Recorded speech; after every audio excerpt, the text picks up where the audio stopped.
আসসালামু আলাইকুম বন্ধুরা, আশা করি আপনারা সবাই ভালো আছেন। আপনাদের মাঝে আরেকটি নতুন নিয়োগ বিজ্ঞপ্তি নিয়ে হাজির হলাম। এখন গণপ্রজাতন্ত্রী বাংলাদেশ সরকার সিভিল সার্জনের কার্যালয় থেকে নতুন একটি নিয়োগ বিজ্ঞপ্তি প্রকাশ করেছে।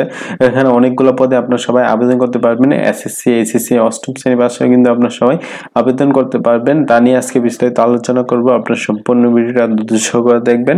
এখানে আপনারা বাংলাদেশের সকল জেলা থেকে কিন্তু আপনারা সবাই আবেদন করতে পারবেন এবং এখানে আপনারা পুরুষ ও মহিলা উভয় প্রার্থী আপনারা সবাই আবেদন করতে পারবেন।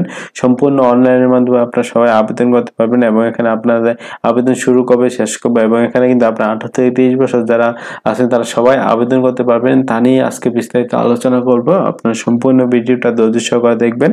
তার আগে বন্ধুরা, আপনাদের কাছে ছোট্ট একটি রিকোয়েস্ট রয়েছে, আমার এই চ্যানেলে যদি আপনারা নতুন হয়ে থাকেন আমার চ্যানেলটি সাবস্ক্রাইব করে পাশে থাকা বেল আইকনটি অল করে দিবেন, তাহলে আপনাদের মাঝে এরকম নতুন নতুন এই ভিডিওগুলো সবার আগে পৌঁছে যাবে।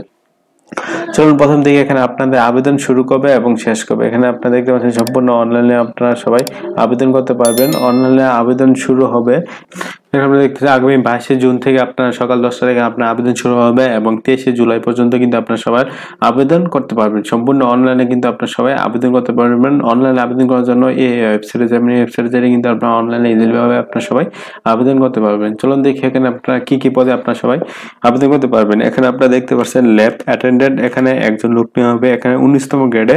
এখানে আপনার শিক্ষাগত যোগ্যতা হলো কোন শিক্ষিত বোর্ড হতে মাধ্যমিক স্কুল সার্টিফিকেট বা সামরিক পরীক্ষা উত্তীর্ণ হলে কিন্তু আপনারা সবাই আবেদন করতে পারবেন। তারপর এখানে গাড়ি চালক, এখানে 2জন লোক নেওয়া হবে। এখানে 16তম গ্রেডে। এখানে আপনাদের জুনিয়র স্কুল সার্টিফিকেট বা সামরিক পরীক্ষা উত্তীর্ণ হলে কিন্তু আপনারা সবাই আবেদন করতে পারবেন। তারপর এখানে স্বাস্থ্য সহকারী, এখানে 73 জন লোক নেওয়া হবে। এটা 16তম গ্রেডে। এখানে আপনারা উচ্চ মাধ্যমিক পাশ হলে কিন্তু আপনারা সবাই আবেদন করতে পারবেন। তারপর এখানে অফিস কম্পিউটার অপারেটর, এখানে 5 জন লোক নেওয়া হবে। এটা 16তম গ্রেডে। এখানে আপনার কোনো শিক্ষিত বোর্ড হতে উচ্চ মাধ্যমিক সার্টিফিকেট বা সামরিক পরীক্ষা উত্তীর্ণ হলে কিন্তু আপনারা সবাই আবেদন করতে পারবেন। এবং এখানে বলা হয়েছে টাইপিং এ প্রতি মিনিটে বাংলায় 20 এবং ইংরেজিতে 20 শব্দ থাকতে হবে। তারপর এখানে নিবে এখানে পরিসংখ্যান সংখ্যানবিদ, এখানে 3 জন লোক নেওয়া হবে। এটা 14তম গ্রেডে। তারপর এখানে নিবে 7 মধ্যকরী কম্পিউটার অপারেটর, এখানে 14তম গ্রেডে। এখানে একজন লোক নেওয়া হবে।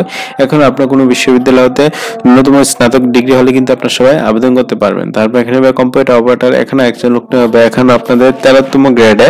এখানে স্নাতক বা সমান ডিগ্রি হলে কিন্তু আপনারা সবাই আবেদন করতে পারবেন। তারপর এখানে নেম মেডিকেল টেকনোলজিস্ট ল্যাব, এখানে 2 জন লোক নেওয়া হবে। এখানে 11তম গ্রেডে এবং এখানে কোনো শিক্ষিত বোর্ড হতে ইনস্টিটিউট হতে medical technologist lab diploma degree হলে কিন্তু আপনারা সবাই আবেদন করতে পারবেন। তারপর এখানে ফার্মাসিস্ট, এখানে 8 জন লোক নেওয়া হবে। এখানে আপনার 11তম গ্রেডে।